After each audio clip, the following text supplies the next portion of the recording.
Market demand curve और market demand schedule क्या है, चलिए स्टूडेंट्स इनको डिस्कस करते हैं हम। मार्केट का सिंपल मतलब समझ लीजिएगा जब हम डिमांड कॉन्सेप्ट को डिस्कस कर रहे हैं। मार्केट सिंपली मीन्स वो कंप्लीट एरिया जिसमें एक पर्टिकुलर प्रोडक्ट के सभी कंज्यूमर्स, सभी के सभी बायर्स इंक्लूड होते हैं। अब इसको डिस्कस करने के लिए हमने माना कि हमारी मार्केट में दो कंज्यूमर हैं। देखिए ध्यान से समझिएगा, कंज्यूमर एक्स, कंज्यूमर ए है, ध्यान से देखें, और कंज्यूमर बी है। यानी हमारी मार्केट में दो कंज्यूमर हैं, ये मान के चलिए आप। प्रोडक्ट की प्राइस है 10, 20, 30 एंड 40 रुपीज, ये प्राइस है। अब इस प्राइस पर कंज्यूमर ए कितना परचेज कर रहा है? 10 रुपीज पे 40 क्वांटिटी, 20 रुपीज पे 30, 30 रुपीज पे 20 क्वांटिटी और 40 रुपीज पे 10। यानी अगर हम सिर्फ इतना देखें, ध्यान से समझिएगा स्टूडेंट्स, ये हमारी इंडिविजुअल डिमांड शेड्यूल बन जाती है। यानी मार्केट डिमांड शेड्यूल क्या है कि जब हम सभी कंज्यूमर्स द्वारा, सभी कंज्यूमर जितने भी मार्केट में हैं, डिफरेंट प्राइसेस पे उस प्रोडक्ट की जितनी क्वांटिटी वो परचेज करने के लिए रेडी हैं। अब इसको समझने के लिए हम अलग अलग लेकर चल रहे हैं कि प्रोडक्ट की प्राइस ये है, कंज्यूमर ए ये क्वांटिटी डिमांड करता है, कंज्यूमर बी की डिमांड नेचुरली अलग होगी, दोनों की एक तो नहीं हो सकती। कंज्यूमर बी का देखिए आप, ये प्राइस है, ये कंज्यूमर बी की डिमांड है। ध्यान से देखें, जब 10 प्राइस है तो कंज्यूमर बी डिमांड कर रहा है 50 क्वांटिटी, 20 पे कर रहा है 40, 30 पे कर रहा है 30 और 40 रुपीज जब प्राइस हो गई है तो ये कर रहा है 20। अब ध्यान से देखें तो ये बी का डिमांड स्केड्यूल शो करता है डिफरेंट प्राइसेस पे। अब हम लेकर चल रहे हैं कि मार्केट में सिर्फ दो कंज्यूमर हैं, वो दोनों कंज्यूमर उस प्रोडक्ट की डिफरेंट प्राइसेस पर, ये डिफरेंट प्राइसेस हो गई, देखिए स्टूडेंट्स, ये डिफरेंट प्राइसेस पर उसकी कितनी क्वांटिटी डिमांड करेंगे दोनों मिलकर। यानी ये 1 है, ये 2 है, इन दोनों को अगर हम प्लस कर दें, देखिए इन दोनों को अगर प्लस कर दें, यानी जब प्रोडक्ट की प्राइस 10 रुपीज है तो क्वांटिटी 40 प्लस 50 90 रुपीज होगी। टोटल मार्केट की बात कर रहे हैं, मार्केट में जितने भी कंज्यूमर हैं, और हम मानकर चल रहे हैं कि मार्केट में दो कंज्यूमर हैं, consumer A and consumer B. इसी तरह जब प्रोडक्ट की प्राइस 20 होगी तो कितनी क्वांटिटी डिमांड होगी? 30 प्लस 40 70 क्वांटिटी डिमांड हो जाएगी। जब प्रोडक्ट की प्राइस 30 होगी तो ए और बी की टोटल डिमांड कितनी होगी? 20 प्लस 30, ये 50 क्वांटिटी डिमांड करेंगे। और जब प्राइस 40 रुपीज हो जाएगी तो ए और बी मिलकर कितनी डिमांड करेंगे? देखिए 10 प्लस 20, ये 30 हो जाएगी। ये है मार्केट डिमांड स्केड्यूल। मैं दोबारा बता दूं, ध्यान से समझिएगा स्टूडेंट्स, पूरी मार्केट में जितने भी कंज्यूमर हैं उस प्रोडक्ट की डिफरेंट प्राइसेस पर, देखिए ये डिफरेंट प्राइसेस है, वो कुल कितनी डिमांड करते हैं या डिमांड करने के लिए रेडी होते हैं, विलिंग होते हैं, उसे मार्केट डिमांड बोलते हैं। और जब इसे हम टेबुलर फॉर्म में प्रेजेंट कर दें, टेबुलर फॉर्म में, एक टेबल की फॉर्म में प्रेजेंट कर दें, तो ये हो जाता है हमारा मार्केट डिमांड स्केड्यूल। अब ये तो डिमांड स्केड्यूल हो गया।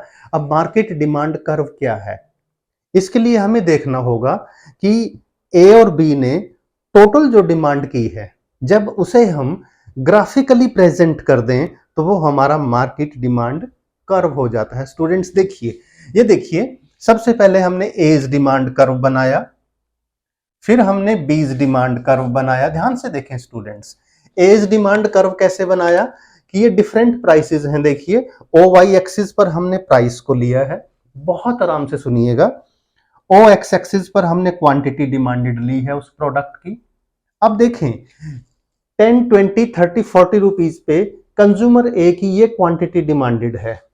जब हमने इसको ग्राफिकली प्रेजेंट किया, D1 यानी demand curve of A, consumer A, तो उसका ये डिमांड कर्व आया, देखिए नेगेटिव स्लोप होगा इसका भी। इसी तरह इन प्राइसेस पे बी ने जो डिमांड की है, क्वांटिटी डिमांडेड है, जब उसको हमने ग्राफिकली प्रेजेंट किया तो ये क्या बन गया, बीज डिमांड कर्व बन गया हमारा। यानी इंडिविजुअली कंज्यूमर वाइज जब हम क्वांटिटी डिमांडेड को ग्राफिकली प्रेजेंट करें डिफरेंट प्राइसेस पे, वो हो जाता है इंडिविजुअल डिमांड कर्व। और जब इन दोनों को हम मैच कर देते हैं, टोटल कर देते हैं, तो वो हो जाता है हमारा market demand curve. Market demand curve समझने के लिए एक बात समझें स्टूडेंट्स, मैं थोड़ा सा बीच में रब करना चाहूंगा। ये देखिएगा, अगर हम इनको रब कर दें, प्लीज सी दिस, और आप अच्छे से समझ पाओगे। Try to understand this.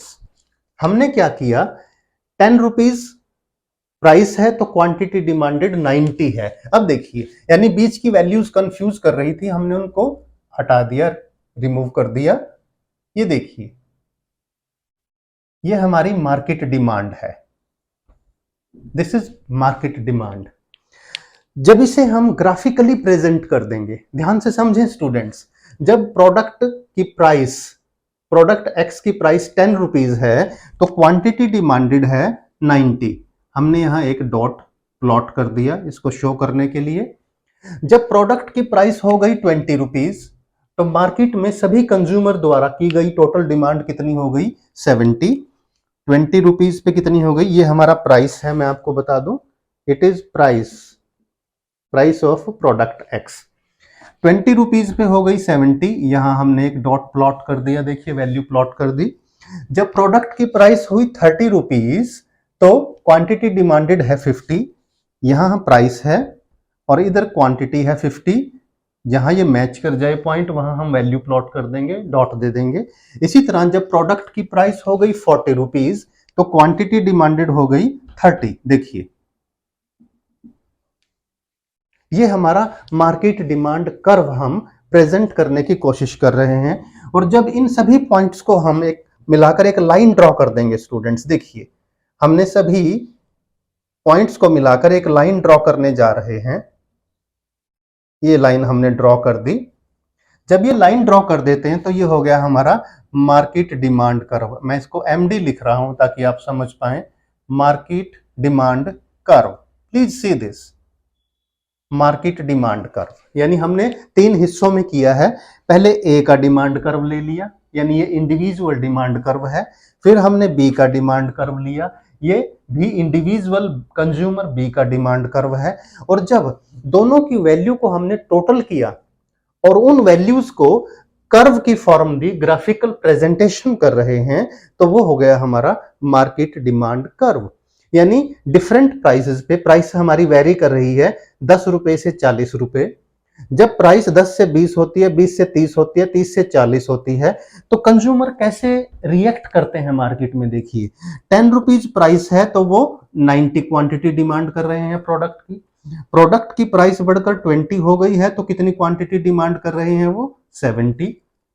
जब 30 हो गई तो वो क्वांटिटी कितनी डिमांड कर रहे हैं, देखिए 50, दैट इज 50। और जब प्रोडक्ट की प्राइस बढ़कर 40 हो गई है तो वो क्वांटिटी डिमांड कर रहे हैं 30। अब देखिए, मार्केट डिमांड कर्व का डाउनवर्ड स्लोप होता है स्टूडेंट्स, याद रखिए, डाउनवर्ड, ऊपर से नीचे, यानी ओ वाई एक्सिस से ओ एक्स एक्सिस की तरफ झुका हुआ होता है।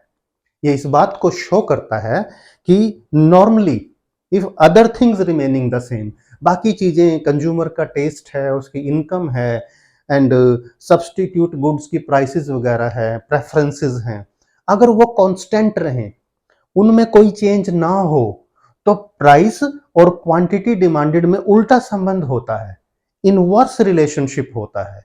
जैसे जैसे प्रोडक्ट की प्राइस इंक्रीज होती जाएगी वैसे वैसे आप देखें क्वांटिटी डिमांडेड कम होती जाएगी स्टूडेंट्स।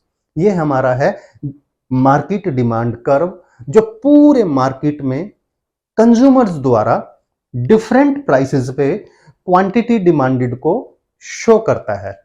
तो इस लेक्चर में स्टूडेंट्स दोबारा देख लें। सबसे पहले हमने मार्केट डिमांड कर्व को डिस्कस किया, फिर हमने 2 इंडिविजुअल डिमांड कर्व बनाए और लास्ट में हमने बनाया मार्केट डिमांड कर्व।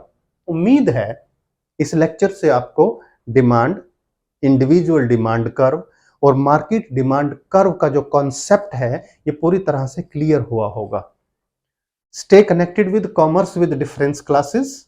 यहां पर आपको अकाउंट्स, बिजनेस स्टडीज और इकोनॉमिक्स के वीडियो मिलेंगे।